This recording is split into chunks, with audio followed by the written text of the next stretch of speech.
Good morning students, welcome in online class 7th class. आज हमने history का chapter 1 हजारों वर्षों के दौरान हुए परिवर्तनों की पड़ताल में नए सामाजिक और राजनीतिक समूह का क्षेत्र और साम्राज्य, पुराने नए धर्म और समय और इतिहास के कालखंडों पर विचार करेंगे। इसके पहले हमने इतिहास का उनके स्रोतों के बारे में पढ़ा था। ठीक है, आइए अब हम पढ़ते हैं नए सामाजिक एवं राजनीतिक समूह कि सन 700 से 1750 के बीच हजारों वर्षों का अध्ययन इतिहासकारों के लिए बहुत भारी चुनौती रखता है। मुख्य रूप से पूरे काल में बड़े पैमाने पर अनेक तरह के परिवर्तन हुए।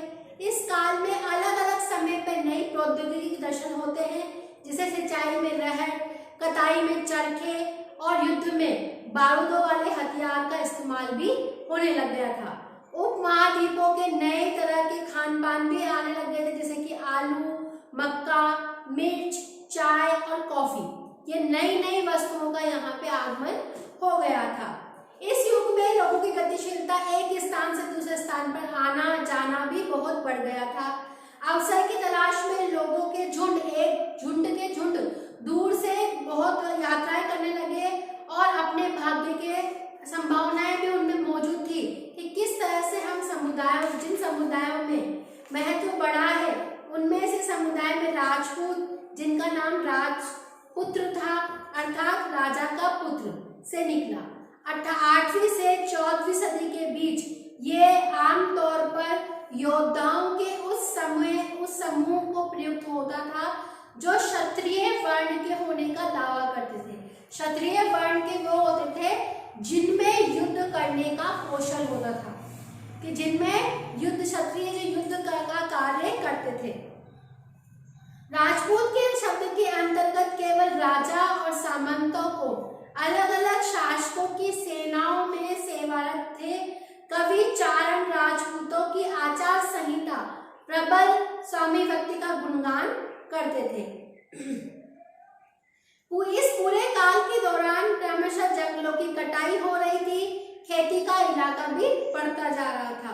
कुछ क्षेत्रों में ये परिवर्तन अन्य क्षेत्रों की अपेक्षा तेजी से बढ़ रहा था और पर्यावास में परिवर्तन के कारण कई वनस्पतियों को मजबूर होकर अपना स्थान छोड़ना पड़ा और वनवासी जमीन की जुताई करने लगे और वो वहां पे किसान बन गए।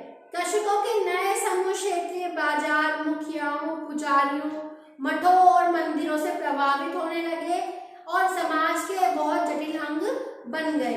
उन्हें कर चुकाने पड़ते थे, स्थानीय मालिकों के वर्ग की बेगारी लेनी पड़ती थी। फलस्वरूप किसानों के बीच में आर्थिक और सामाजिक अंतर भी उभरने लग गए।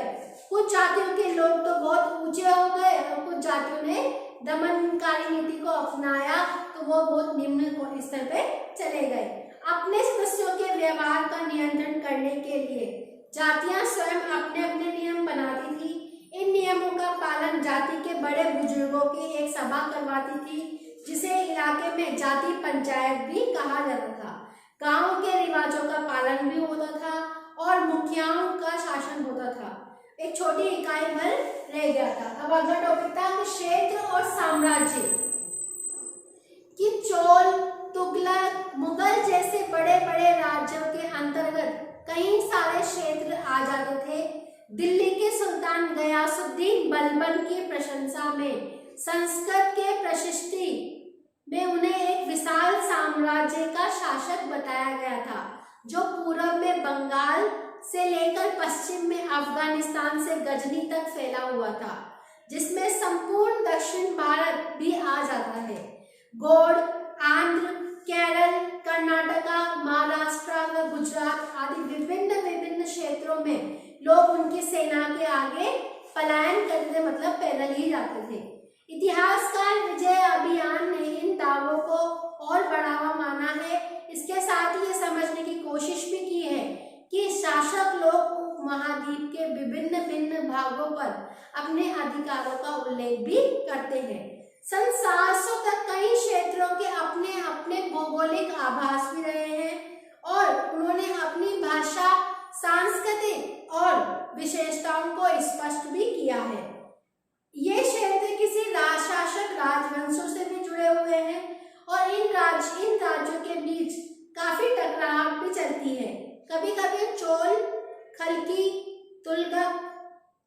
खिलजी, मुगल जैसे राजवंश अनेक क्षेत्रों पर एक विशाल साम्राज्य भी खड़े कर लेते थे। इन सभी साम्राज्य के रूप में वो सफल नहीं हो पाते थे। 18वीं शताब्दी में मुगल वंश पतन की ढलान पर आ गया, कि जो मुगल वंश था वो खत्म होने की कगार पे आ गया। फलस्वरूप क्षेत्रीय राज्य फिर से उभरने लगे, लेकिन वर्षों से जो सर्व क्षेत्रीय साम्राज्य का शासन चल रहा था उसमें क्षेत्रों की प्रकृति बदल गई थी। उन पर कई बड़े बड़े राज्यों का शासन चलता रहा था और उन राज्यों की बहुत सी बातें इस उपमहाद्वीपों के अधिकतर भाग पर फैले इन क्षेत्रों को विरासत में भी ले लिया था। इस तथ्य का पता हमें उन परंपराओं से लगता है जो उस क्षेत्र में वहां पे उभरी हुई थी। अब पुराने और नए धर्म जो थे कि इतिहास जिन हजारों वर्षों की पड़ताल हम कर रहे हैं, इस दौरान धार्मिक परंपराएं भी कई बड़े बदलाव लेकर आई थी। लोगों की आस्था कभी कभी बिल्कुल खत्म हो गई थी और कभी कभी बहुत बढ़ गई थी। किसी दैविक शक्ति तत्व में सामूहिक आस्था हानि प्राय स्थानीय समुदाय के सामाजिक और आर्थिक संगठन से संबंधित होती थी। वैसे समुदाय में सामाजिक संचार का बदलता गया और आस्था में भी परिवर्तन आता चला गया, कि जैसे जैसे समाज में बदलाव होने लगे वैसे ही वहां की आस्थाओं में भी बदलाव होने लग गए थे। आज हम हिंदू धर्म कहते हैं। इसी युग में महत्वपूर्ण बदलाव आए।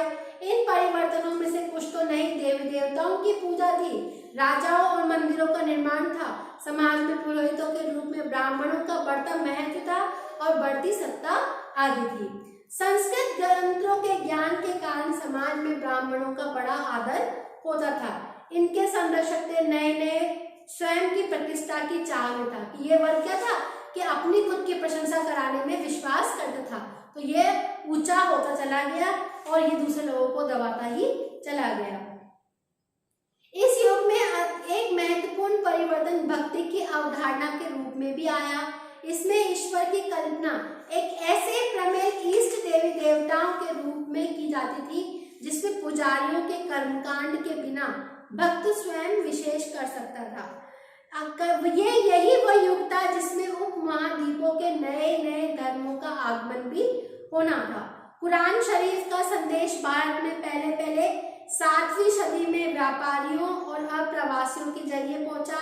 मुसलमान कुरान शरीफ को अपना धर्म ग्रंथ मानते थे और ईश्वर अल्लाह की सत्ता को ही स्वीकार करते थे और उसी में ही आस्था रखते थे। फिर आया समय और इतिहास के कालखंडों पर विचार किया जाने लगा। इतिहासकार समय को केवल घड़ी या कैलेंडर की तरह नहीं देखते थे, यानी वो केवल घंटों दिनों और वर्षों के बीतने के रूप में भी नहीं देखते थे। उनका नजरिया यह है कि समय सामाजिक और आर्थिक संगठन में आने वाले परिवर्तनों को झलकाता है, कि उस समय सामाजिक व्यवस्था कैसी थी, वहां पे उनका जीवन कैसा था और आज कैसा है, तो उसमें दोनों के तालमेल को या उसमें अंतर ही वो एक तरह से समय और उसको प्रदर्शित करता था कि कितना परिवर्तन आया, पहले का युग कैसा था और आज के युग में उसमें कितना बदलाव देखने को मिला। 19वीं सदी के मध्य में अंग्रेज इतिहासकारों ने भारत के इतिहास को 3 युगों में बांटा था। पहला था हिंदू, दूसरा मुस्लिम और तीसरा था ब्रिटिश। कि पहले तो हिंदू थे, फिर उसके बाद में मुगलों का आगमन हुआ तो मुस्लिम संप्रदाय हुआ, फिर आगे ब्रिटिश। ये विभाजन इस विचारधारा पर आधारित था कि शासकों का धर्म ही एकमात्र महत्वपूर्ण ऐतिहासिक परिवर्तन होता है और अर्थव्यवस्था समाज और संस्कृति में कोई भी महत्वपूर्ण बदलाव नहीं आता। इस दृष्टिकोण में उपमहाद्वीपों की अपार विविधता की अपेक्षा भी हो जाती है।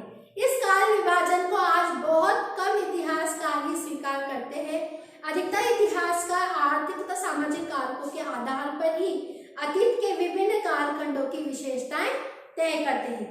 पिछले साल हमने देखा कि शिकारी संग्राहक, प्रारंभिक दौर के जो कृषि कर्मी थे या शहरों और गांव के जो निवासी थे, प्रारंभिक दौर के राज्य और साम्राज्य में अंतर था। इस साल हमने देखा कि मध्यकालीन इतिहास कहाँ जाता है या फिर कशकों का समाज का विस्तार किस तरह से हुआ, सामाजिक राज्य के उदय किस तरह से हुए, कभी कभी ग्रामीण वासियों और वनवासियों की कीमत पर, हिंदू धर्म के इस्लाम धर्म के विकास पर और यूरोपीय कंपनियों के आगमन पर हमने इसमें जानकारियां ली है। भारत के इतिहास के ये हजारों साल अनेक बदलाव के साक्षी रहे हैं। आखिर 16वीं और 18वीं सदी तक यहाँ पे बहुत सारी भिन्नताएं देखने को मिली। इसीलिए सारे हम इस संपूर्ण काल को ऐतिहासिक रूप से देखने में हमें समस्याएं भी मिलती है। मध्यकाल की तुलना में आधुनिक काल से की जाती है और आधुनिकता के साथ में बौद्धिक उन्नति, बौद्धिक प्रगति का भी प्रभाव जुड़ा हुआ है। इससे आशय निकलता है कि मध्यकाल रूढ़िवादी था और उस दौरान कई परिवर्तन भी नहीं हुए, लेकिन हम उनमें देख सकते हैं। ठीक है, आपका चैप्टर खत्म है। आप सबको समझ में आ गया होगा, ठीक है, कि किस तरह से हजारों वर्षों से जो हमारे यहाँ परिवर्तन हुए हैं उन परिवर्तनों की जांच पड़ताल होती आ रही है। ठीक है, thank you, have a nice day.